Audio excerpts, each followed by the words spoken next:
महाराष्ट्राचा अभिमान, महाराष्ट्र दिन.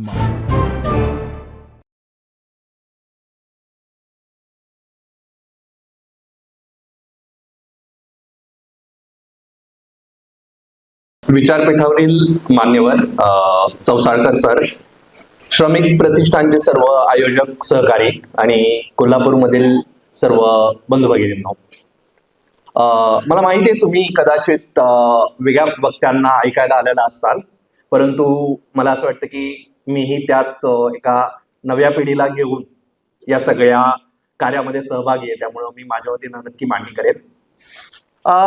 नवी पिढी आणि नव्या पिढीच्या संदर्भातले नवे पर्याय या सगळ्याची चर्चा करताना नवं म्हणजे काय हे थोडंसं पाहिलं पाहिजे. नव्याकडे दोन प्रकारे पाहता येतं. नवं म्हणजे जुनं सगळं सोडून काहीतरी नवं शोधणं, बरोबर, हाही एक असू शकतो. आणि एक नव्यानं बांधणी करणं, नव्यानं सगळं बघणं, हे एका पातळीवर एक रॅडिकल पण वाटतं, एक महत्वाचं पण असतं. परंतु समाज एक फळा नसतो की आता जुनं म्हणजे सगळं पुसून टाकायचं आणि नव्यानं सगळं बघायचं. मार्क्सनं म्हटलं तसं, माणसं इतिहास घडवतात पण प्राप्त समाज परिस्थितीतून. त्यामुळं नवं तर नव्याचा तो एक अर्थ आहे, पण नव्याचा दुसरा जो अधिक महत्वाचा अर्थ आहे तो म्हणजे हेगेलनं ऍब्स्ट्रॅक्ट निगेशन म्हणजे अमूर्तपणे एखादी गोष्टीला नाकारणं. तो म्हणला की हे काही नवं शोधणं नाहीये, ते नवं शोधणं हे काहीतरी नाविन्य या प्रकारचं असू शकतं, पण त्याच्यामध्ये आशय घनता असू शकत नाही. जर आपल्याला नवं शोधायचं असेल तर जे प्राप्त आहे त्याची कठोर चिकित्सा करून, त्याच्यातलं काय नाकारायचंय हे ठोसपणे करून, त्याच्यातून असणाऱ्या नव्या शक्यता, नव्या पोटेन्शियलिटीज या सगळ्याला घेऊन नवा विचार करणं, नवं शोधणं हे खऱ्या अर्थानं नवं आहे. तर एक नव्या पर्यायांची चर्चा करताना आपल्याला आपला समाज, भारतीय समाज व्यवस्था याचं पण मला वाटतं की आपल्याला एक थोडं नव्यानं कठोरपणे आपल्याला चिकित्सा कराव्या लागतील. एका परिवर्तनाच्या संदर्भातील त्याचे काय पेच आहेत, त्याच्यातल्या काय अडचणी आहेत हे आपल्याला ठोसपणे पाहावं लागेल. आणि त्या सगळ्याच्या मध्ये ज्या दडलेल्या आहेत त्या सगळ्या परिवर्तनाच्या शक्यता पाहाव्या लागतील. नुसत्या त्या पाहाव्या लागणार, त्यांना आपल्याला एकत्रितपणे संघटित करावं लागेल, ठोसपणे उभं करावं लागेल आणि त्याच्या आधारावर नवीन पर्याय उभे राहणार आहेत. ते एक प्रकारे इव्हॉल्व्ह होणार आहेत. ते न करता असं काहीतरी सुट्टेपणानं आपल्याला काहीतरी नवे प्रयोग पाहायचे आणि त्या असे 2-4 सुट्टे प्रयोग घ्यायचे, जोडायचे आणि काहीतरी न उभारायचंय, या प्रकारे असू शकणार नाहीये. त्यामुळं आजच्या माझ्या या सगळ्या जे काही मी मांडेल त्याच्यामध्ये मी काही नव्या पर्याय म्हणजे वेगळे काही प्रयोग झाले त्याच्यावर मी नक्की स्पर्श करेन, परंतु असे काहीतरी नवे प्रयोग शोधून तुमच्या समोर मांडणं आणि त्यांना काहीतरी जोडणं हा प्रकार आजचा नसेल. तर हा मुद्दा झाला नव्या पर्यायाच्या विषयी.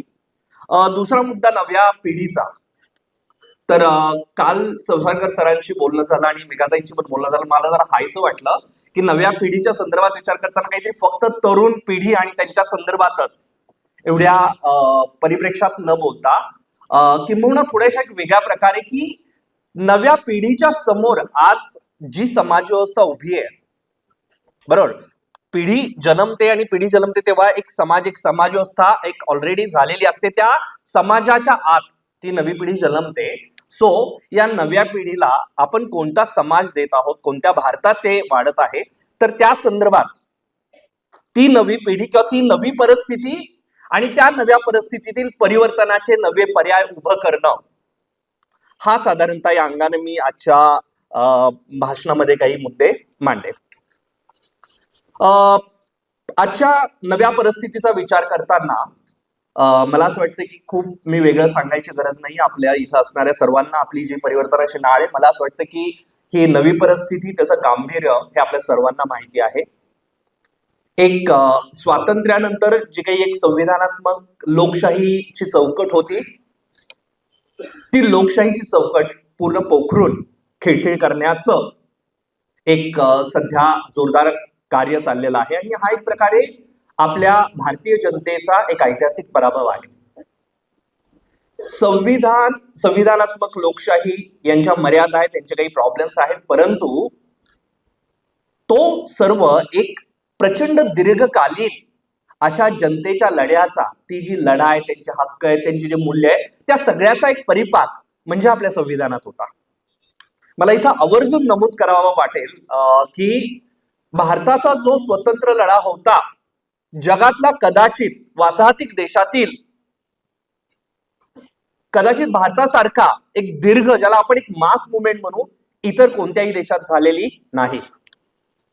Sir, me committee for workers international एका आंतरराष्ट्रीय मार्क्सवादी संघटनेचाही मी एक भाग आहे, त्यामुळे वेगळ्या देशातील यांचाही संबंध येतो. त्यामुळे मी जेव्हा एक वेगळ्या देशांचे वासाहतिक कालखंडातील इतिहास बघितले तेव्हा मी थक्क झालो की भारतामध्ये एक दीर्घकालीन लढाई, तर संविधानातील जी मूल्य आहेत, जी काही लोकशाहीची फ्रेम आहे, ही भारतीय जनतेनं लढून मिळवलेली आहेत आणि त्या सगळ्या एक प्रकारे लढ्याचा हा एक प्रकारचा ऐतिहासिक आपला पराभव आहे.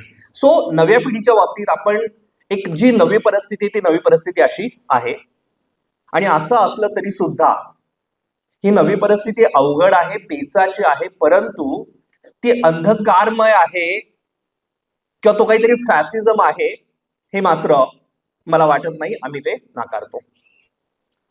फार हा विषय चर्चेचा नाहीये, परंतु नव्या परिस्थितीच्या बाबतीत बोलताना ह्या विषयावर मला एक 10 मिनिटं तरी थोडंसं बोलणं आवश्यक वाटतं की मी फॅसिझम नाहीये असं का म्हणतोय, तर त्याच्यामध्ये दोन मुद्दे आहेत की फॅसिझम जो काही फासीवाद या सरकारच्या विषयी म्हटलं जातं, म्हणजे अतिशय वाईट आहे, एकाधिकारशाही आहे, तेच आहे, परंतु फॅसिझम ही एक जनचळवळ असते, जे आपण म्हणतो ना, एक जन आंदोलन असते, एक मास मुवमेंट असते, बरोबर. हे आत्ताची जी काही शासन व्यवस्था आहे ही या त्या प्रकारची नाहीये. ओके. आणि एक एक्सेप्शनल फॉर्म ऑफ स्टेट असतं, म्हणजे एक स्टेटचा एक खूप अपवादात्मक असा फॉर्म असतो, तर त्याही प्रकारचं हे नाहीये. हे जे आत्ताचं जे आलेलं आहे किंबहुना याच्यामध्ये एक खूप वेगळ्या प्रकारचा टप्पा असला तरी सुद्धा एक प्रक्रिया म्हणून आज जे सत्तेवर आलेलं आहे अचानक नाही आलेलं.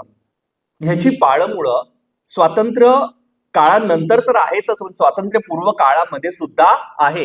म्हणजे अगदीच उल्लेख करायचा फार न जाता की आपल्या इथं साधारणतः असं मानलं जातं की भाजपचं जे काही राजकीय आहे तर 84ला 2 जागा होत्या आणि 89ला 85 जागा. जणू काही हे सगळं 80च्या दशकात सुरू झालं असं नाहीये. जर आपण 1967च्या निवडणुका जर बघितल्या तर तेव्हा जनसंघ म्हणजे भाजपच्या पूर्वीचं जे आहे त्यांना 10% किंवा 9.5% मतं 1967च्या निवडणुकात मिळवलेली होती आणि त्या मतांची जर टोटल संख्या बघितली तर 1 करोडपेक्षा अधिक जास्त मतं 1967 मध्ये मिळालेली होती. मला सांगायचा एवढाच मुद्दा आहे की हे काहीतरी म्हणजे ही एका ऐतिहासिक प्रक्रियेचा एक भाग आहे आणि तसं असलं तरी सुद्धा या शासनाच्या निमित्तानं जो काही एक हिंदुत्ववाद आहे, ज्याचं खरं रूप खरं तर ब्राह्मणी राष्ट्रवाद आहे, आणि दुसरं भांडवलाची जी काही भांडवल आणि राष्ट्र यांच्यामधलं जे काही साठवलोट आहे याचाही खूप वेगळा टप्पा आहे. मात्र इथं नक्की लक्षात घ्यावा लागेल, हा फार स्वतंत्र विषय नाहीये म्हणून मी आता याच्यावर बोलत नाही, परंतु म्हणजे भांडवल आणि राष्ट्रराज्य यांचं साठवलोट हे नवीन नाहीये. म्हणजे आपल्या स्वातंत्र्यानंतर सुद्धा जे काही तथाकथित समाजवाद होता तर आपल्या अनेकांना माहीतच आहे की तो एक प्रकारे बॉम्बे प्लॅन जो होता तो तेव्हाच्या एका राष्ट्रीय भांडवलदारांना हवा असणाराच एक प्रकारे तो सगळा कार्यक्रम होता. सो ते एका पातळीवर आहे, परंतु आत्ताचा जो काही एक मक्तेदारी भांडवल आहे, हे मक्तेदारी भांडवल हे अगोदरच्या कुठल्याही भांडवलापेक्षा अधिक जास्त आक्रमक असलेलं, अधिक जास्त कुठल्याही प्रकारचा, म्हणजे तेव्हा एक प्रकारे राज्य व्यवस्था आणि भांडवलदारांच्यात एक प्रकारचं अंडरस्टँडिंग होतं की ठीक आहे, काही पातळीवर तुम्ही शेतकरी किंवा कामगार या प्रकारच्या वेगळ्या जनसमूहांच्यासाठी काहीतरी करू शकता, बरोबर. परंतु आत्ताचा हा जो काही मक्तेदारी भांडवलाची जी काही स्टेज आहे तिथं एक प्रकारे त्यांना संपूर्ण ओरबडायचं आहे, या प्रकारची ती स्थिती आहे. आणि त्याच्या मागे अर्थातच एक भांडवलशाहीचं एक संकट आहे. परंतु मी आता वेळेअभावी या सगळ्याच्या मध्ये जात नाही. फक्त मला इथं ह्याच्यात एक सांगायचंय की हे सगळं असलं तरी सुद्धा म्हणजे गेले 11 वर्ष हे सरकार आहे आणि आपण बघतो की या सरकारच्या माध्यमातून जो काही भांडवलदार वर्ग आहे त्याचे नफे प्रचंड वाढलेले आहेत. एक प्रकारे त्याची पूर्ण म्हणजे आपल्या अर्थव्यवस्थेवरील पकड, आणि फक्त अर्थव्यवस्थेवरील नाहीये, एकूणच समाज व्यवस्थेवरील पकड जी आहे ती अधिकच घट्ट झालेली आहे. बरोबर. परंतु हा सगळ्याचं जे काही स्वरूप आहे हे एक उत्पादक भांडवलशाही ज्याला म्हणतो, किंवा एक उत्पादन आणि उत्पादनाची वाढ याच्या आधारावरचं नाहीये. हे खूप सारं जे काही ओरबाडणारं आहे याला साधारणतः एक रेंटियर कॅपिटल, म्हणजे त्याला एक रेंटियर कॅरेक्टर आहे. म्हणजे एक प्रकारे शासन व्यवस्थेशी, म्हणजे मार्केटच्या माध्यमातून काहीतरी हा वर्ग खूप मोठं उत्पादन करतोय, खूप मोठे जॉब्स क्रिएट होत आहेत, भारतातली काहीतरी प्रॉडक्टिव्हिटी वाढते आणि त्याच्यातून यांचे नफे वाढतायत, असं याच्यामध्ये सूत्र नाहीये. शासनाच्या माध्यमातून आता म्हणजे जसं की आपल्या सगळ्यांना म्हणजे उदाहरण बघितलं तर उदाहरण जीडीपी जो वाढतोय, जीडीपीतलं सगळ्यात जोरदार वाढणाऱ्या क्षेत्रांपैकी कुठलं एक आहे? Real estate. रिअल इस्टेट म्हणजे जागा खरेदी करणं, विक्री करणं वगैरे वगैरे. रिअल इस्टेटचा जीडीपी मधील वाटा हा जवळजवळ 8% आहे. याच्यावरून कळू शकतं. आणि हा काय आहे? ही कुठली उत्पादक वाढ नाहीये. जागा घेणं, विकणं, जागेचं प्राइसेस वाढणं, ह्याच्यातून कुठलं उत्पादन होत नाहीये. बरोबर. तर हा सगळा खेळ चाललेला आहे. जो काही इन्फ्रास्ट्रक्चर मध्ये जी काही वाढ होत आहे, ही इन्फ्रास्ट्रक्चर मधली जी काही वाढ आहे, नवे नवे जे प्रकल्प उभे राहत आहेत, याच्यातले बहुतांश प्रकल्प हे पांढरे हत्ती आहेत. म्हणजे हे प्रकल्प उभे राहून ते फार मोठे काहीतरी चालणार आहेत आणि त्याच्या आधारे काहीतरी फार मोठी भांडवली वाढ होणार आहे. भांडवलशाहीच्या दृष्टिकोनातून का विना भांडवली वाढ होणार आहे का? अशातलाही भाग नाहीये. पुण्यामध्ये पुरंदरचं विमानतळ उभं राहणार आहे. आम्ही मागं तिथं आम्ही आंदोलन उभारलेलं होतं या सगळ्याला विरोध करणारं. तर पुण्यातलं हे जे विमानतळ आहे, ह्या विमानतळासाठी जागा घ्यायचं एक मोठं चाललेलं होतं. आम्ही माहिती काढली की बाबा जागा घेत आहेत, किती घेत आहेत, आणि मग ती जी जागा घेत आहेत आणि मुंबई विमानतळाची जागा यांची आम्ही तुलना केली तर पुरंदरच्या विमानतळासाठी 7,000 एकर जागा घेत आहेत. किती? 7,000 एकर. मुंबई विमानतळ, मुंबईतलं मुख्य विमानतळ जे आंतरराष्ट्रीय दर्जाचं आहे, त्या विमानतळाची जागा किती असेल? 1,900 करोड. म्हणजे मुंबईच्या जागेच्या जवळजवळ 3.5 पट जागा पुण्यातल्या विमानतळाला घेणार आहेत. का? पुण्यातलं विमानतळ मुंबईतल्या आंतरराष्ट्रीय विमानतळाच्या तिप्पट मोठं होणार आहे, तेवढी ट्रॅफिक येणार आहे? नाहीये. हे सगळे मोठमोठे प्रकल्प हे जागा बळकावणं आणि त्या जाग्यांची किंमत वाढणं, याच्यातून नफे कमवणं, हा सगळा याच्या मागचा खेळ आहे. इव्हन म्हणजे आता वीज निर्मिती क्षेत्र हे काही रिअल इस्टेट वगैरे म्हणता येते, इंडस्ट्रीयल मध्ये येतं. वीज निर्मितीची पण आता जे काही प्रोजेक्ट्स आहेत, हे वीज निर्मितीचे पण जे काही प्रोजेक्ट्स आहेत, वीज निर्मितीचे किंवा ह्याच्यातले, जसे की आता आपल्याला माहित असेल की अदानी वगैरे जे आहे निर्मितीच्या क्षेत्रामध्ये पूर्वीपासूनच आहे. पारेषण ज्याला म्हणतात, म्हणजे ट्रान्समिशन आहे त्याच्या क्षेत्रामध्ये आहे. पण आता या सरकारनं आदेश काढून सर्व राज्यातील ज्या डिस्कॉम आहेत, म्हणजे डिस्ट्रीब्युशन कंपनीज आहेत, त्यांना बंधनकारक केलेलं आहे की त्यांनी स्मार्ट मीटर लावले पाहिजेत आणि त्यांनी जे काही सगळं रिडिंग घेण्याची काही डिस्ट्रीब्युशनची व्यवस्था आहे तिचं एक प्रकारे खाजगीकरण केलं पाहिजे. नोटबंदी काही सांगताना नूतनीकरण करायचं म्हणून मग खाजगी भांडवल वगैरे वगैरे म्हणतायत. आणि महाराष्ट्रामध्ये अदानी मोठ्या प्रमाणावर त्याच्यामध्ये आहे. ह्या सगळ्यामध्ये सुद्धा ज्या प्रकारे हे भांडवल ओततात ते पुन्हा मार्केटच्या आधारावर त्याचे रेव्हेन्यू मिळण्याची कुठलीही शक्यता नाहीये. त्याच्यासाठी एक प्रकारे म्हणजे जे काही जसं की वीज निर्मितीचे जर करार केले तर वीज निर्मिती झाली तर एवढे जर विकले नाही गेली वीज तर काय होईल, तोटा होऊ शकतो. पण वीज निर्मितीचे करार पण अशा प्रकारे करतात की या कंपन्यांना पहिल्यांदा पॉवर परचेस अग्रीमेंट म्हणजे त्याच्यातून जी निर्माण होईल वीज ती घ्यावीच लागेल, एवढ्या दरानं एवढ्या प्रमाणात घ्यावीच लागेल, या प्रकारचे करार करतात. थोडक्यात कुठल्याही प्रकारच्या मार्केटच्या आधारे हे नफे यांचे होत नाहीयेत. तर अशा प्रकारची ही सगळी भांडवली वाढ आहे. आणि कालचीच परवाचीच बातमी होती की अदानीचं पुढचं आता टार्गेट आहे विमानतळ आणि या सगळ्यांच्या मध्ये 1,00,000 करोड, किती 1,00,000 करोडचं भांडवल पुढच्या काळामध्ये गुंतवायचं आहे. भारतामध्ये काही खूप प्रचंड मोठ्या प्रमाणावर मध्यम वर्ग वाढतोय, प्रचंड प्रमाणावर लोकांचे पगार वाढतायत, त्यांची क्रयशक्ती वाढते आणि ते क्रयशक्ती वाढते त्याच्यासाठी ही विमानतळ बांधली जात आहेत. अशातला भाग आहे का? अशातला भाग नाहीये. तर थोडक्यात मला सांगायचा मुद्दा असा आहे की ही सगळी आपण बघतो नफे आणि ही सगळी आकडे येत आहेत, परंतु या सगळ्याच्यातून एक जी भांडवली पातळीवर का होईना जी वाढ व्हायला पाहिजे, बरोबर, जे रोजगारांची निर्मिती व्हायला पाहिजे, लोकांची क्रयशक्ती वाढली पाहिजे, ती सुद्धा वाढत नाहीये. आणि या सगळ्याचा परिणाम म्हणून या सरकारनं कितीही काही आकडे फेकले तरी सुद्धा वास्तव हे आहे की सर्वसामान्य पातळीवर वेगवेगळ्या समाज घटकांमध्ये मोठ्या प्रमाणावर असंतोष आहे.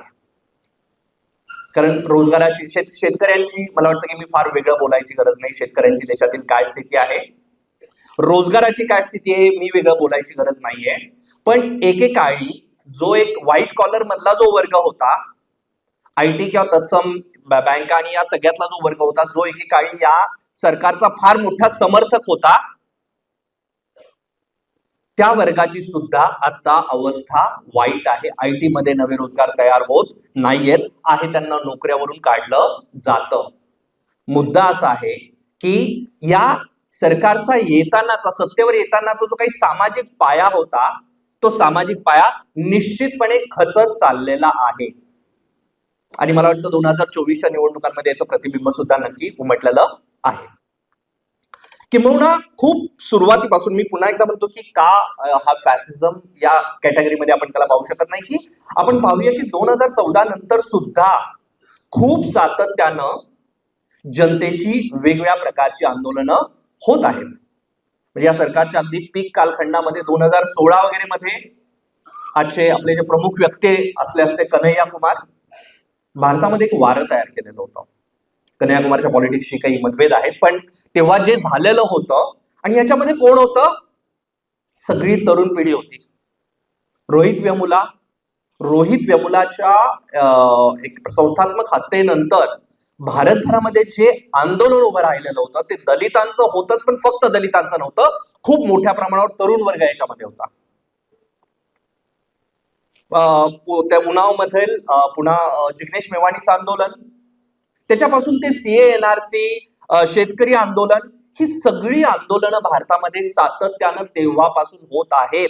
असं नाहीये फॅसिझम आहे त्यामुळे जनता चुप बसली, अशातला भाग नाहीये. तरुण पिढी सातत्यानं येत आहे. त्यामुळं पुढे जाण्याच्या अगोदर हे निश्चितपणे नमूद करू इच्छितो की आपण जर नव्या पिढीविषयी बोलतोय तर आपल्यातल्या काही जणांना हे सगळं खूप अवघड वाटतंय आणि खरंच आहे अवघड आहे. मी नक्की हे सोपं आहे असं म्हणत नाहीये, परंतु आपण ही गफलत करता कामा नये की नवी पिढी किंवा संपूर्ण समाज हा झोपलेला आहे असं चित्र नक्की नाहीये.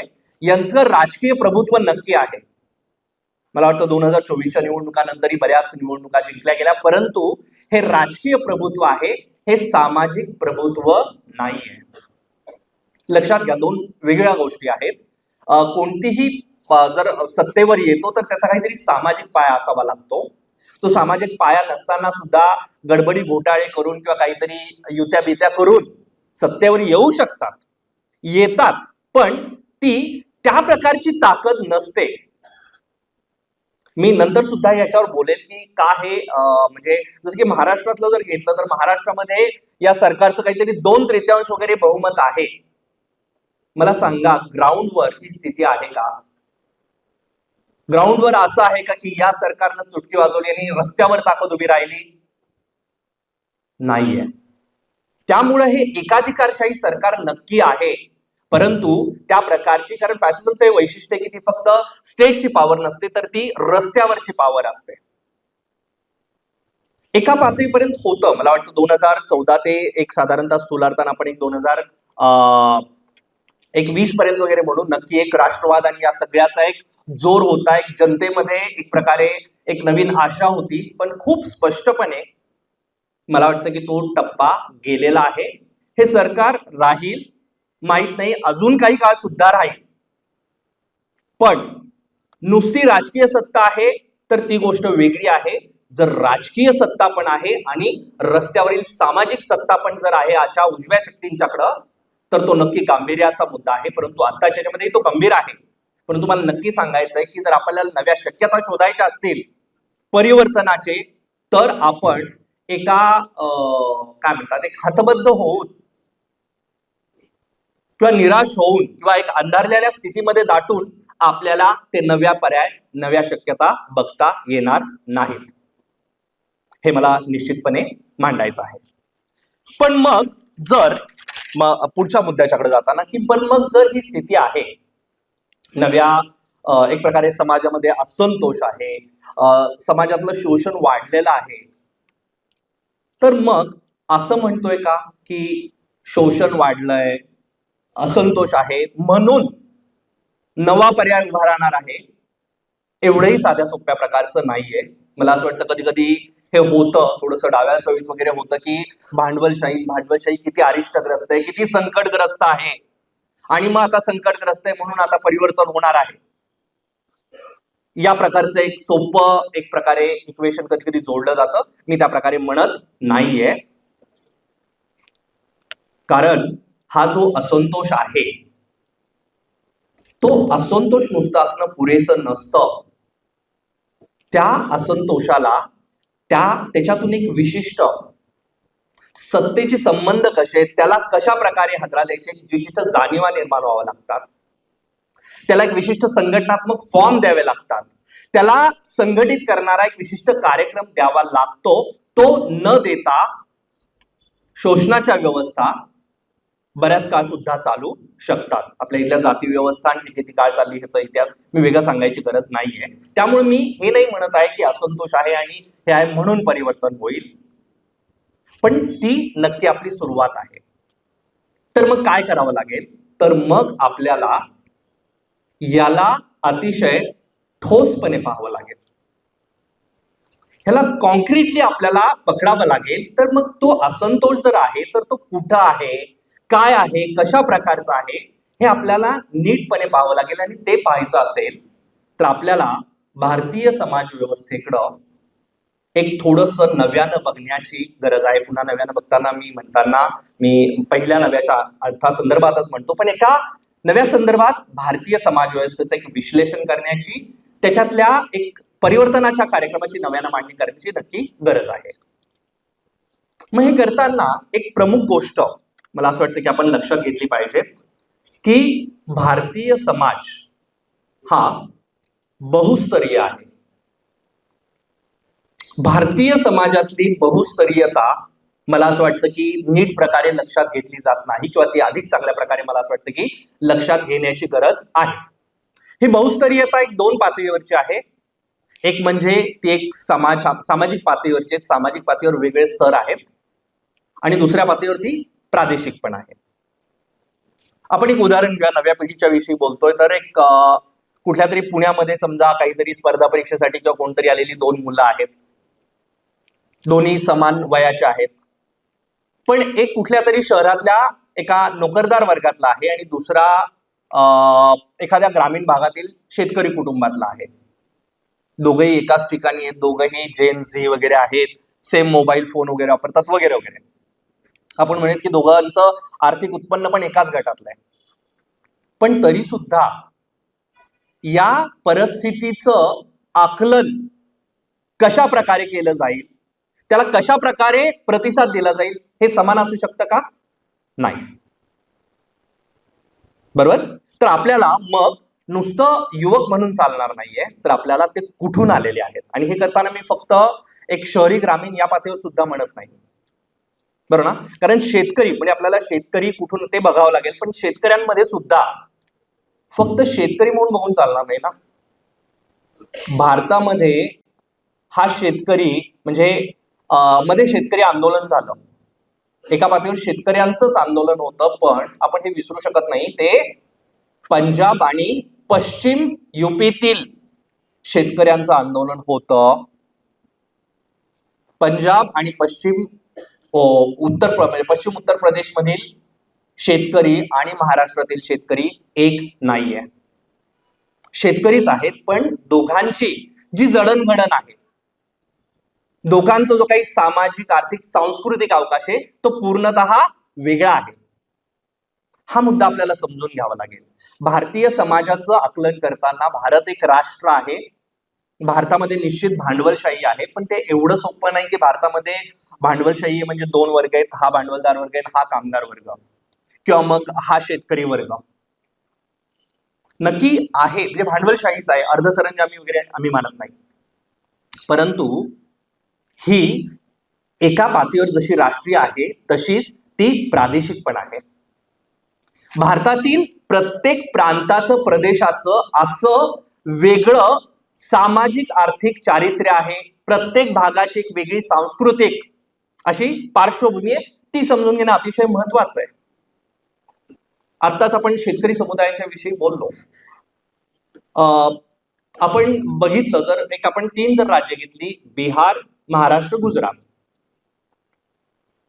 स्वातंत्र्यानंतर, आणि हा मुद्दा अशासाठी समजून घेणे की ज्या कुठल्या सत्ता आहेत, आत्ताच्या सत्ता असतील म्हणजे भाजप असेल, काँग्रेस असेल, हे सगळं याच मोशीतून आलेलं आहे. उद्या आपल्याला जे उभारायचंय ते उभारताना सुद्धा आपल्याला निश्चितपणे लक्षात घेऊनच आपल्याला उभारावं लागेल. बिहार मधला एक शेतकरी ज्या जाती, शेतकरी जातीतून पुढे आलेले जे काही म्हणजे जनसमुदाय, ते सर्वच राज्यामध्ये महत्वाचे राहिलेले आहेत, कारण शेतकरी समुदाय संख्येनं सर्वात जास्त असतात. कुठल्याही राज्यातील समाजकारण, अर्थकारण, राजकारण या सगळ्याच्यावर या समुदायांचे खूप महत्वाचा रोल राहिलेला, प्रभाव राहिलेला आहे. बिहारच्या बाबतीत जर आपण हे म्हणालं तर तिथल्या ज्या काही शेतकरी कसणारे जाती आहेत ते का कोण आहेत? यादव, कुर्मी, कोयरी या जाती आहेत. स्वातंत्र्यानंतर आपण काय बघतो?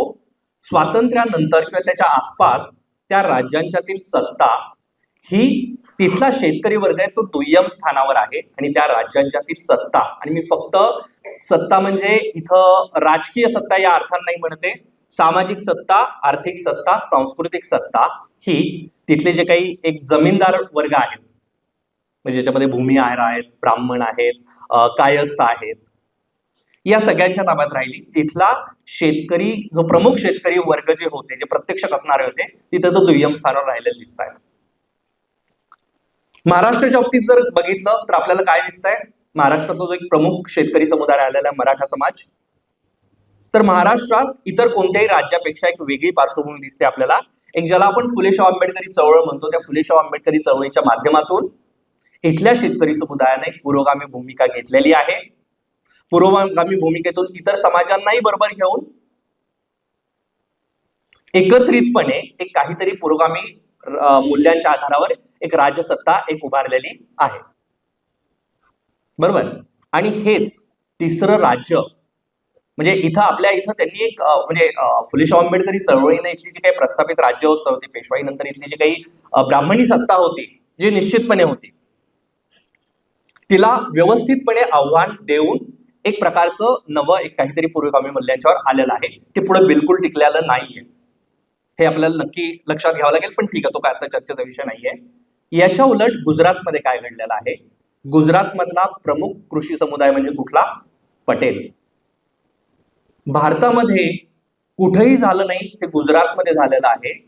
तिथला कृषी समुदाय हा बिहार सारखा दुय्यम पण नाही राहिला, महाराष्ट्रासारखा तो इतर समुदायांना घेऊन प्रस्थापित एका ब्राह्मणी प्रभुत्वाला आव्हान देऊन पुरोगामी भूमिका पुढे जाऊन देणारा पण नाही राहिला.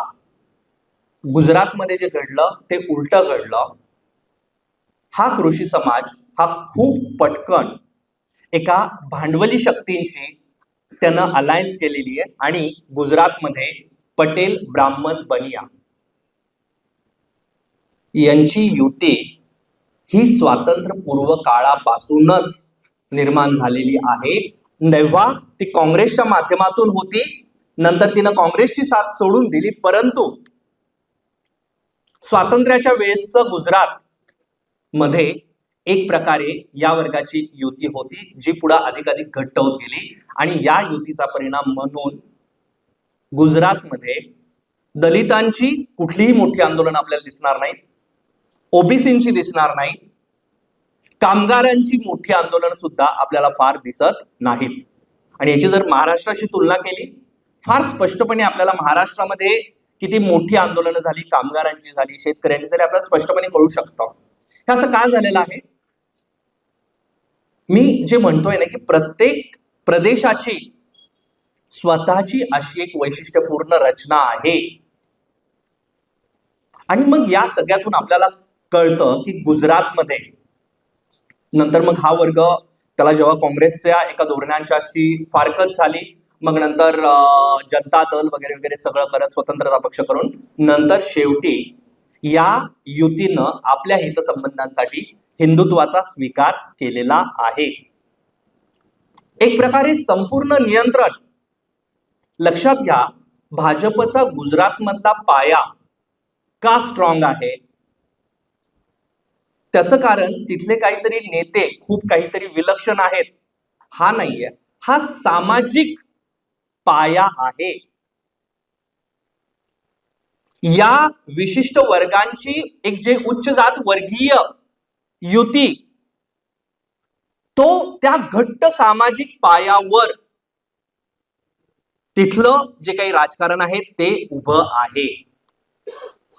सांगायचा मुद्दा असा आहे की आपल्याला प्रत्येक प्रदेशाचं एक वैशिष्ट्यपूर्ण असं सामाजिक आर्थिक, नुसतं सामाजिक आर्थिक नाही तर सांस्कृतिक अवकाश आहे. आपल्याला नवे पर्याय शोधताना, नवी मांडणी करताना आम्हाला ठामपणे हे वाटतं की आपल्याला या सगळ्याचं खूप गांभीर्यानं आकलन करून घ्यावं लागणार आहे आणि त्याच्या आधारावर आपल्याला नव्यानं त्या त्या प्रदेशांसाठीचे तिथल्या सामाजिक आर्थिक रचनेमध्ये जैविकपणे रुजू शकणारे किंवा त्याच्यातून येऊ शकणारे तिथल्या एक विशिष्ट सांस्कृतिक अवकाशाचा पूर्ण अंदाज घेणारे आपल्याला कार्यक्रम आखावे लागणार आहेत. आपल्याला आपल्या हस्तक्षेपाच्या, आपले जे काही इंटरव्हेन्शन आपल्याला जे करायचे त्याचे आपल्याला ते असं अमूर्त पातळीवर नाही करता येणार किंवा फक्त भारताचं एक राष्ट्रीय आकलन अतिशय महत्वाचं आहे.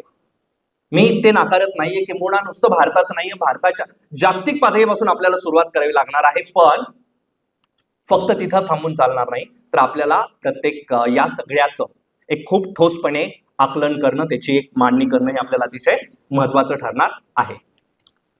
त्याच्याशिवाय आपले पर्याय, आपले कार्यक्रम हे टॉप बॉटम चालणार नाही.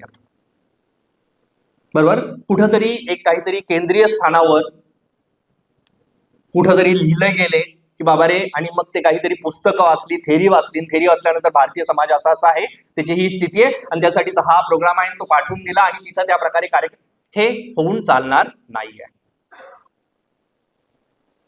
सो हे मला वाटतं की खूप महत्वाचं आहे. आणि मग या पातळीवर खूप साऱ्या शक्यता आहेत. म्हणजे प्रयोगांचं जर बघितलं तर मला असं वाटतं की प्रत्येक भाग आहे, प्रत्येक भागाचं एक वैशिष्ट्य आहे आणि मग ते राज्याच्या पलीकडेही आपल्याला थोडंसं त्याच्या बाबतीत जाता येईल.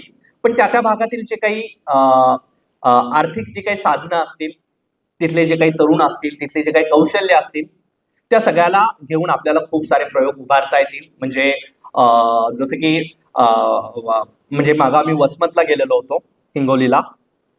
तिथली जी हळद आहे ती फार प्रसिद्ध आहे. मागं आम्ही पुरंदरचा लढा बघितला तेव्हा सासवडचा जो वाटाणा आहे, पुरंदर म्हणजे ज्या सासवड वगैरे, तिथला वाटाणा खूप प्रसिद्ध आहे. मग त्या वाटाण्याच्या आधारावर आपल्याला काही नवीन उभारता येईल का? तिथं एक शीतगृहाचे प्रकल्प आणून तो वाटाण्याला फ्रोझन वाटाणा करून एका वेगळ्या पातळीवर तिथल्या शेतकऱ्यांची क्रयशक्ती वाढवणं, तिथल्या शेतकऱ्यांना अधिक उत्पन्न देणं, त्या सगळ्याला एका राज्याच्या पातळीवरील एका डिस्ट्रीब्युशन चेनशी जोडणं, या प्रकारचे काही आपल्याला मॉडेल्स हे म्हणजे आपल्याला ते आखावे लागणार आहेत आणि ते पूर्ण होण्यासाठीच्या आपल्याला मोठी आंदोलनं, आपल्याला मोठे उभारावं लागणार आहे. फक्त ते करण्यासाठी मात्र आपल्याला तो एक त्या प्रकारचा एक सखोल अंदाज घेऊन त्याच याच्यामध्ये रुजणारे आपल्याला निश्चितपणे कार्यक्रम आखावे लागणार आहेत. याचा अजून एक दुसरा भाग असा एक पैलू आहे की आपण ह्या सगळ्या शक्यता बोलत असताना, पर्याय उभारत असताना सत्ता कशी चालते, म्हणजे भारत हा देश आहे, नक्की आहे, संघ राज्य आहे, केंद्रीय पातळीवर आहे, राज्य पातळीवर आहेत, पण या परिवर्तनाच्या शक्यतांना मारणारी सत्ता किंवा मारणारे फोर्सेस हे काही फक्त दिल्लीमध्ये नाही ना. म्हणजे कोल्हापूरमधील शेतकरी संघटित होत आहेत, कोल्हापूरमधील दूध उत्पादक संघटित होत आहेत, कोल्हापूरमधील कामगार संघटित होत आहेत. ते संघटित झाल्यावर ज्यांचे हितसंबंध दुखावले जातात ते फक्त दिल्लीचे असतात का? दिल्लीचे नसतात, ते स्थानिकही असतात, बरोबर ना. सो या स्थानिक पातळीवरील सुद्धा जे सत्ता संबंध आहेत त्या सत्ता संबंधांना आपल्याला लक्षात घ्यावं लागणार आहे आणि त्या संदर्भामध्ये आपल्याला आपलं पर्यायी संघटन करावं लागणार आहे. त्या संदर्भात आपल्याला पर्यायी उभं करावं लागणार आहे. म्हणजे आपल्याला हे लक्षात घेतलं पाहिजे की वेगवेगळ्या ठिकाणच्या युनिटचं काम काहीतरी कुठेतरी एका ठिकाणी मोर्चा आहे, त्या मोर्चांना लोक आणणं असं असू शकत नाही. तिथं त्या ठिकाणी आपल्याला आंदोलनं हे खूप महत्वाची आहेत, त्याच्यातूनच मागण्या येतात, टोक येतात, पण त्याच्या पलीकडं आपल्याला त्या भागांचा अंदाज घेऊन तिथं खूप साऱ्या संस्था उभाराव्या लागणार आहेत. तिथं एक सातत्यपूर्ण चालणारं एक आपल्याला काम उभारत राहावं लागणार आहे, त्याच्यातून आपल्याला आपला सामाजिक पाया सातत्यानं रुंदावत राहावं लागणार आहे. तर हा याचा एक पैलू झाला की एक प्रादेशिक पैलू आपण म्हणूया. त्याचप्रमाणे या सगळ्याचा अजून एक दुसरा एक महत्वाचा पैलू राहणार आहे, तो म्हणजे एक सामाजिक स्तर. बरोबर, सामाजिक स्तर.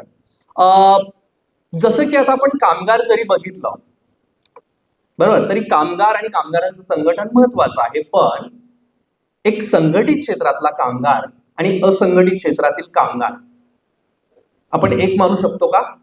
नाही. असंघटित क्षेत्रातील कामगारांना कसं संघटित करायचं हे आपल्याला खूप गांभीर्यानं पाहावं लागेल. आम्ही बांधकाम कामगारांच्यात काम करतो, बांधकाम कामगारांची आम्ही युनियन पण उभारली आहे, पण अर्थात आमची युनियन ही वस्तीवरची युनियन आहे, किंवा आमच्या युनियनची ऑफिसेस वगैरे जे काय आहे सगळं आमचं म्हणजे वस्तीवर आधारित केलेलं. कारण जे बांधकाम कामगार राहतात ते कुठे राहतात? वस्त्यांमध्ये राहतात. त्यांना फक्त आर्थिक प्रश्नांच्या भोवती संघटित करून चालेल का? नाही करून चालणार. आमचे जे बांधकाम कामगार आहेत त्याच्यामध्ये कोण आहेत? उदाहरणार्थ बंजारा आहेत, मातंग आहेत, काही ठिकाणी बौद्ध पण आहेत, मुस्लिम आहेत. यांच्याशी आम्ही सगळ्या आर्थिक मागण्यांच्या विषयी बोलतो, पण आम्हाला नंतर लक्षात आलं की आर्थिक मागण्या वगैरे करतो, पण अंधश्रद्धांच्या बाबतीतली स्थिती भयंकर आहे. आमचे जे बंजारा कामगार आहेत किमान वर्षातून 3दा गावी जातात आणि 3दा गावी जाऊन बोकड कापतात. एका बोकडाचा खर्च साधारणतः 15 ते 20,000. वर्षात येणं जाणं, तिथला रोजगार बुडणं, या सगळ्यावर किमान 50,000 ते 80-90,000 दरवर्षी खर्च करतात. फक्त आर्थिक मागण्यांभोवती संघटन करून कसं चालेल? मी जे बहुस्तरीयता म्हणतो ना, म्हणजेच आर्थिक मागण्यांच्यावर संघटन करणं आवश्यकच आहे. तो एक स्तर झाला, त्या पातळीवर त्यांची युनियन आहे. युनियन फक्त नाहीये, तर आम्ही पुण्यातल्या सर्व कामगारांच्या कार्यक्रमांना आवर्जून घेऊन जातो की आम्ही जातो, त्याच्यात सहभागी होतो. कामगार म्हणून देशातील कामगार संघटनांच्या चळवळीशी एक घट्ट नातं आहे, पण त्याचबरोबर त्यांच्या पातळीवर त्यांना आपल्याला या सगळ्या ज्या काही सांस्कृतिक रचना आहेत त्याच्यापासून मुक्त होण्यासाठी पण काम करावं लागणार आहे ना. आणि त्यामुळे मी जेव्हा बहुस्तरीयता म्हणतो, म्हणजे मग हे अंधश्रद्धा निर्मूलनाचं काम करणारं अनिस मला या पातळीवर महत्वाचं वाटतं. बरोबर. यांच्याबरोबर शिक्षणासाठीचं काम केलं पाहिजे. म्हणजे पुन्हा ती वर्गीय जाणीव सुद्धा नाहीये. वर्गीय जाणीव सुद्धा नाही की बाबा रे आपल्या पोरांनी शिकलं पाहिजे, हे कळतं नक्की, म्हणजे हे नक्की आहे. सर्व प्रकारच्या आमच्या बांधकाम अशिक्षित असला तरी आपल्या पोरांनी शिकावं, पण पोरांनी शिकावं म्हणजे काय करावं त्यासाठीची त्याची खूप सारी जाणीव नाहीये. शिक्षणाविषयीची ती जाणीव किंवा वर्गीय ती जी जाणीव आहे की आपल्याला वर यायला पाहिजेत, आपल्याला ह्याच्यातून बाहेर पडलं पाहिजे, ह्याच्यासाठी शिक्षणाच्या स्तरावर त्यांच्यासाठी काम करायची गरज आहे. थोडक्यात आर्थिक पातळीवर काम करावं लागणार आहे, त्यांच्या शिक्षणाच्या पातळीवर काम करावं लागणार आहे, त्यांच्या सांस्कृतिक पातळीवर काम करावं लागणार आहे. याला मी बहुस्तरीय काम म्हणतोय आणि हे जाणीवपूर्वक करावं लागणार आहे. आणि हे अनेकदा कदाचित एका संघटनेचं सुद्धा नसेल, इथं आपल्या सगळ्यांना एकत्र येऊन वेगळ्या स्तरावर करावं लागणार आहे. पण ते न करता फक्त कामगार आहेत म्हणून ते भांडवलशाहीच्या विरोधात उतरणार आहेत संघर्षाला, असं आपल्याला नक्की नाही म्हणता येणार. किंवा लेनिनच असं म्हणलेलं होतं की they are class in it self, म्हणजे ते स्वतः वर्ग म्हणून नक्की आहे, परंतु क्लास फॉर इट सेल्फ ज्याला म्हणतात, जो क्रांतीसाठी परिवर्तनासाठी सज्ज असणारे हे रेडीमेड नसतात, ते जाणीवपूर्वक उभे करावे लागतात. आणि मग ते उभं करणं हे ट्रेड युनियनच्या एका जुन्या फॉर्मॅट मधून होणार नाहीये. आपल्याला इथे तर वेगळ्या प्रकारच्या युनियन्स उभाराव्या लागणार आहेत, त्या जैविकपणे त्या स्पेसेस मध्ये रुजाव्या लागणार आहेत. वस्ती असेल तर वस्तीमध्ये वस्तीचा जो काही संपूर्ण अवकाश आहे तो आपल्याला लक्षात घ्यावा लागेल, त्याच्यामध्ये रुजावा लागेल आणि त्याच्यातून घट्टपणे तिथं उभं राहावं लागेल. त्यासाठी तिथल्या भागाच्या काही 4 मागण्या असतील, त्या 4 मागण्या घ्याव्या लागतील. 4 बोर्ड लावायच्या मागण्या घ्याव्या लागतील. जे काय आहे ते तिथले आपले कार्यकर्ते तिथले हे ठरवतील, पण या प्रकारे आपल्याला उभं करावं लागणार आहे. याच प्रकारे आता मी याच्याविषयी कामगारांच्या विषयी बोललो, याच्यातला अजून एक स्तर म्हणजे मुस्लिम समाज. मला पुन्हा या गोष्टीच्या विषयी गंभीर प्रॉब्लेम जाणवतो की मुस्लिम समाज फक्त अल्पसंख्याक समाज आहे का? हो, अल्पसंख्याक समाज नक्की आहे. विशेषतः आजचं जेव्हा एक बहुसंख्याकवादी राजकारण चालतंय, त्या बहुसंख्याकवादी राजकारणाच्या संदर्भामध्ये अल्पसंख्याक समाज म्हणून आपण सर्वांनी खंबीरपणे उभं राहण्याची गरज आहे. पण फक्त बहुसंख्य अल्पसंख्याक या कॅटेगरीमध्येच आपण पाहणार आहोत का? मुस्लिम समाजामध्ये स्तर नाही आहेत का? मुस्लिम समाजामध्ये हितसंबंध नाही आहेत का? आहेत ना. ते लक्षात नाही घ्यायचे का आपल्याला? का फक्त अल्पसंख्याक समाज म्हणून हे करायचं आणि ते करताना मग त्यांच्यातल्या प्रस्थापित नेतृत्वाच्या सोबतच आपण उभे राहणार आहोत का? लक्षात घ्या, त्यांच्यातलंही प्रस्थापित नेतृत्व जर त्यांच्या वरच्या स्तरातील असेल तर तेही त्यांच्या धार्मिक हितसंबंधांशी बांधलं गेलेलं आहे. ते प्रस्थापित नेतृत्व आपल्याबरोबर आत्ता थांबेल, परिवर्तनाच्या पातळीवर थांबणार नाही. आपल्याला मुस्लिम समाजातल्या त्याच्या आर्थिक, सामाजिक आणि सांस्कृतिक फरकासह समजून घ्यावं लागेल. मी फार तज्ञ नाहीये, परंतु मुस्लिम समाजाचं सांस्कृतिक पातळीवर सुद्धा तो एकसाचे नाहीये.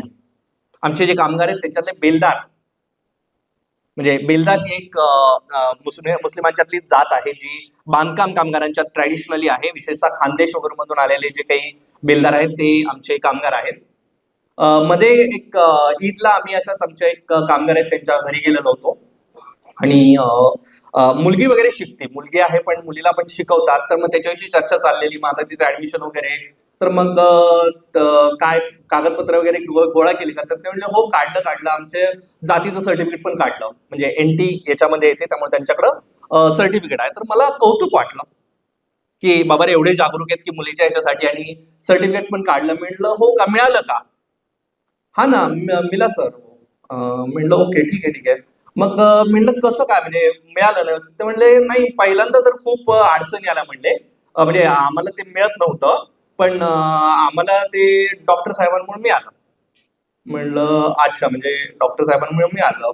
हो, ते आम्हाला मिळालं, कारण आम्हाला किती बरेच वर्ष मिळतच नव्हतं, म्हणजे आमच्या सगळ्यांना कुणालाच मिळत नव्हतं, पण ते आता मिळते गेल्या काही वर्षांपासून.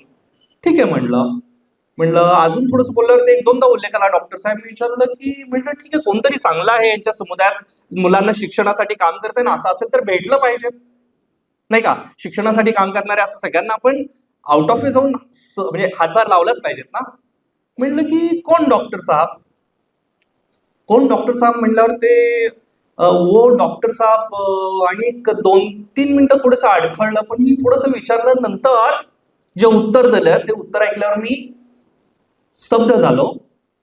ते म्हणले, वो डॉक्टर आंबेडकर, उनके वजह से हमको ये सर्टिफिकेट मिला.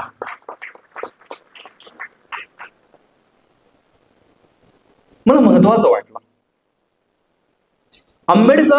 आंबेडकरांच्या नावाखाली अस्मितेचं राजकारण चालतं, जातीय राजकारण चालतं, नक्की चालतं, बरोबर. आंबेडकरांना आपण जातीय चौकटीतच ठेवलंय. आंबेडकरांना खऱ्या अर्थानं जातीयंताच्या पातळीवर आपण उभं केलं का? आपण उभं केलेलं नाहीये. एवढंच नाही, बेलदार नाही, अजून एक छप्परबंद, ही पण एक मुस्लिमांच्यातली समाज आहे, जो पण असा मागासवर्गीय आहे. हे मला माहित नाही, फक्त मला अशी माहिती कळली की बँगलोरमध्ये छप्परबंद समाजानं त्यांचा हे अनुसूचित जातींमध्ये समावेश व्हावा याच्यासाठी आंदोलन केलेलं होतं. एक आमच्या कामगारांनी सांगितलं की ते आंदोलन करताना आम्ही पुढे बाबासाहेब आंबेडकरांचा फोटो घेऊन चाललेलो होतो. मला सांगायचा असा मुद्दा आहे की मी नंतर दलित याच्याविषयी पण बोलतो थोडंसं, की मुस्लिम समाजाला पण आपल्याला त्याच्यातले कष्टकरी वर्ग कोणते आहेत हे आपल्याला नक्की पाहावं लागणार आहे. आपल्याला एक साची मुस्लिम समाज पाहून चालणार नाही. त्यांच्यातील एक सांस्कृतिक घुसळण कशी होईल ती अर्थात आतूनच एमर्ज व्हायला पाहिजे. ती काय आपण असं बाहेरून लादू शकत नाही, पण त्यासाठी सत्यशोधक वारसा काय याच्याविषयी बोलावं लागणार आहे. आणि मुस्लिम समाजालाही आपल्याला अल्पसंख्यकच्या चौकटी पलीकडे जाऊन त्याच्यातील कष्टकरी वर्ग कोणते आहेत, त्यांचे काय इथं संबंध आहेत, त्यांना आपल्याला एका व्यापक दलित कष्टकरी संघर्षाशी कशा प्रकारे जोडता येईल हे नक्की पाहावं लागणार आहे. माझ्याकडं रेडीमेड उत्तर नाहीये, पण हे शोधता नाही येणार आहे का? मला असं वाटतं शोधता येणार आहे. ते लगेच शोधल्यावर होणार आहे का? नाही होणार आहे. 5 वर्ष लागतील, 10 वर्ष लागतील, 20 वर्ष लागतील, पण हे करणं अपरिहार्य आहे. आणि मला माझ्या स्वतःच्या थोड्याफार याच्यातून त्याच्या नक्की शक्यता दिसत आहेत. याला मी म्हणतोय की आपल्याला वेगवेगळ्या पातळीवर ठोसपणे हे स्तर समजून घ्यावे लागेल. आणि जाता आता थोडंसं दलित मुद्द्याविषयी, तर दलित एक प्रशासकीय कॅटेगरीज झाल्यासारखं झालंय ना. हे दलित समुदायात आणि राखीव जागा घेणार, पण त्याच्या पलीकडं एक जाती अंताचं जे काही सूत्र आहे, एक ब्राह्मणी प्रभुत्वाविरुद्ध लढण्याचं जे काही सूत्र आहे, ते कुठं आपण सर्व जातींपर्यंत पोहोचवलं नाही पोहोचवलं.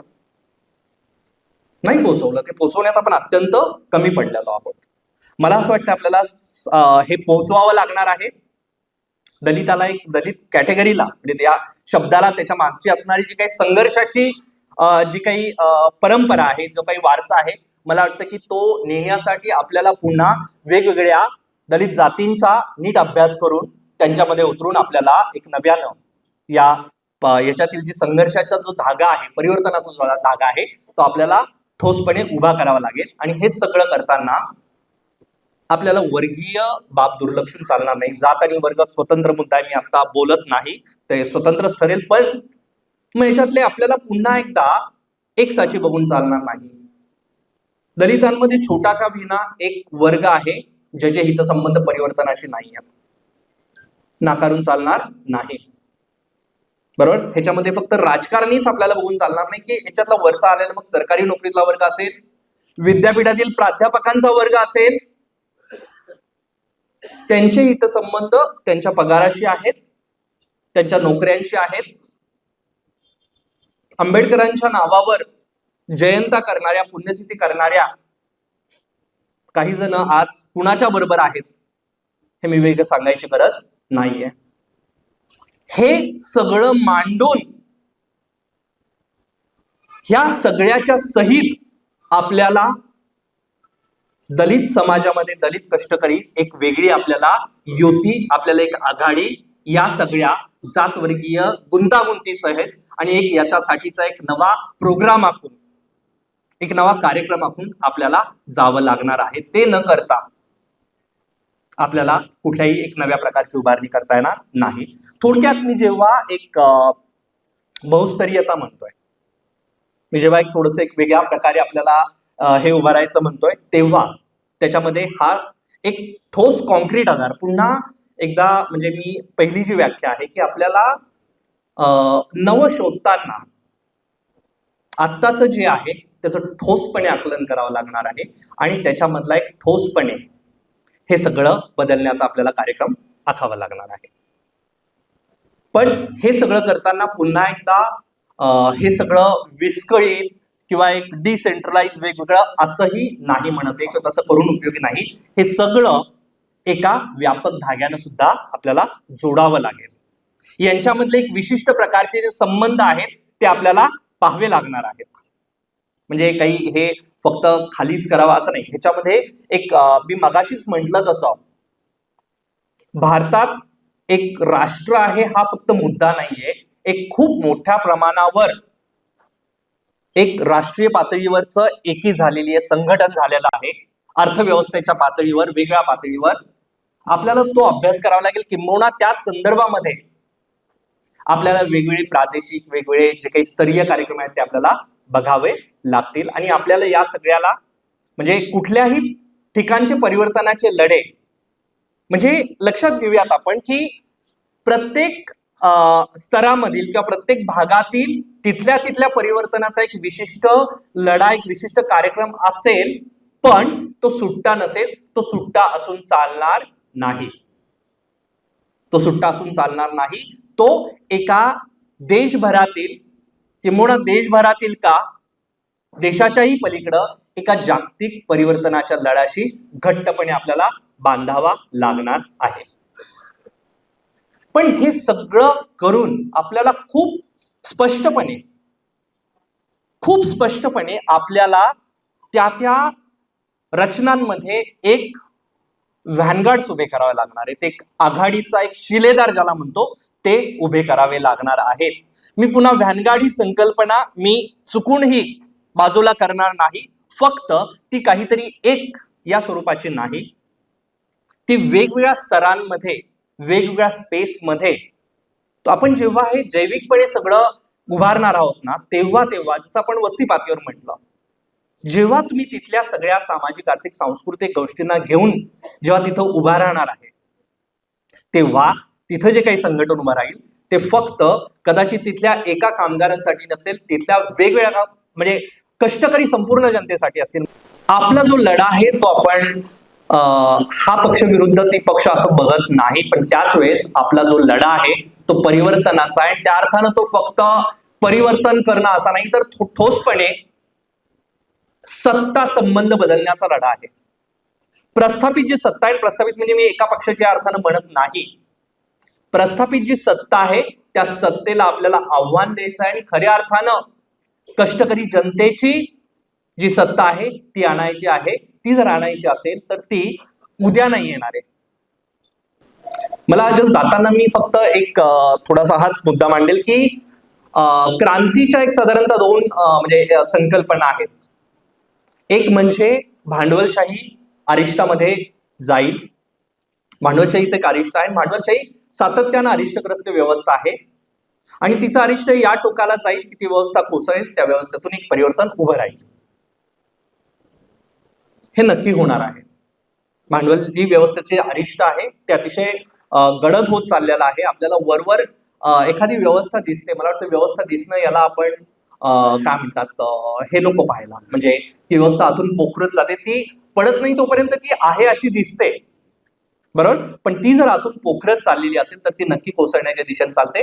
पण म्हणून आपल्याला वाट न बघता धक्का तर द्यावाच लागतो, बरोबर. पण हे असं होईल आणि मग एक काय म्हणतात म्हणजे जसं की रशियामध्ये झाला की एक तो म्हणजे बोल्शेविक पक्ष अल्पमतात होता, बरोबर. पण त्या अरिष्टाच्या कालखंडामध्ये तो पक्ष, त्यांची सगळी ताकद होती, त्यांचा तेवढा अभ्यास होता, तेवढे कणखर असे केडर्स होते, कार्यकर्ते होते, त्याच्या जोरावर क्रांती झाली.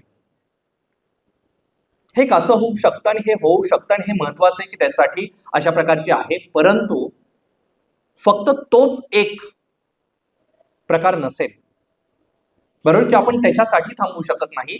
आपल्याला या प्रकारच्या गोष्टी म्हणजे मला हे म्हणायचं की त्या प्रकारच्या मॉडेलच्या आधारे आपण पूर्ण समाज परिवर्तनाची संकल्पना करू शकत नाही. आपल्याला समाजातल्या वेगळ्या स्तरापर्यंत पोहोचून, वेगळ्या भागांपर्यंत पोहोचून आपण जोपर्यंत पोहोचत नाही आहोत, रुजत नाही आहोत, तिथं ते वेगळ्या प्रकारच्या संस्था, वेगळ्या प्रकारच्या रचना, वेगळ्या प्रकारचे एक संघटन उभं करत नाही आहोत तोपर्यंत म्हणजे ते करणं आवश्यक आहे, किंवा ते केल्याशिवाय आपल्याला अशा प्रकारचं एक हे होईल आणि त्या एका शक्यतेवर आपल्याला विसंबून राहता येणार नाही. तर आपल्याला या प्रकारच्या दिशेनं पण जावं लागेल.